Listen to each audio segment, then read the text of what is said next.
Nityanandam, Nityananda Odraz, bienvenue. Donc aujourd'hui, on parle un peu de Paramashiva, évidemment, du Seigneur.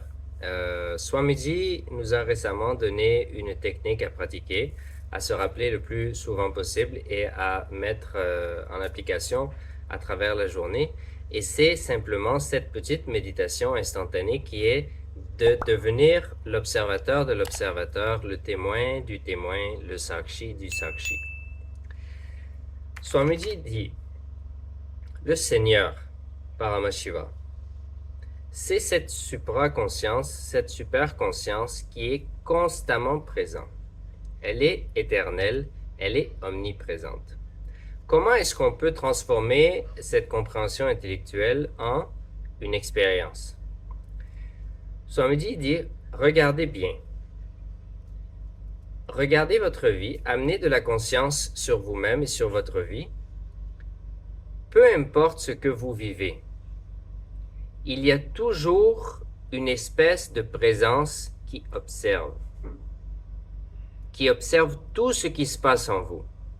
Quand vous êtes heureux, il y a une présence qui est consciente de ce bonheur. Quand vous êtes triste, il y a une présence qui est consciente de cette tristesse. Quand vous avez beaucoup d'agitation, il y a une présence qui perçoit cette agitation. Il y a une présence qui perçoit la colère, toutes les émotions, tous les états dans lesquels on est, que ce soit les plus hauts ou les plus bas, il y a toujours une présence très subtile, mais toujours présente. Elle est toujours présente et elle est avec nous, peu importe les hauts et les bas à laquelle on fait face. En réalité, ce n'est pas nous, c'est le corps. Tous les hauts et les bas du corps, du corps et du mental, cette présence est toujours avec nous. Elle est toujours là. Elle est éternelle. Elle ne nous juge pas, que le corps soit dans un haut ou dans un bas. Elle ne juge pas, elle est présente, elle observe. Elle est là, elle observe. Une présence éternelle, une présence omniprésente, une présence omnipotente, une présence omnisciente. Elle sait tout, elle est partout et elle a le pouvoir sur tout. Quand on recommence à connecter avec cette présence, eh bien, on se libère de l'ego et on revient vers notre source. Parce que cette présence, c'est le vrai soi, c'est le vrai moi, c'est le vrai je. C'est Paramashiva. Et donc, il faut se rappeler de cela, de mettre ça en pratique et de réaliser, de commencer à interagir avec cette présence qui est constamment en train d'observer, afin de pouvoir se unclutcher, se détacher de notre expérience du corps et du mental, de cette matrix du corps et du mental qui a été créée, et de tous les hauts et les bas qui naissent de cette matrix du corps et du mental. De cette manière-là, on revient vers notre source, et une fois qu'on revient dans notre source, eh bien, on peut consciemment interagir avec cette matrix du corps et du mental.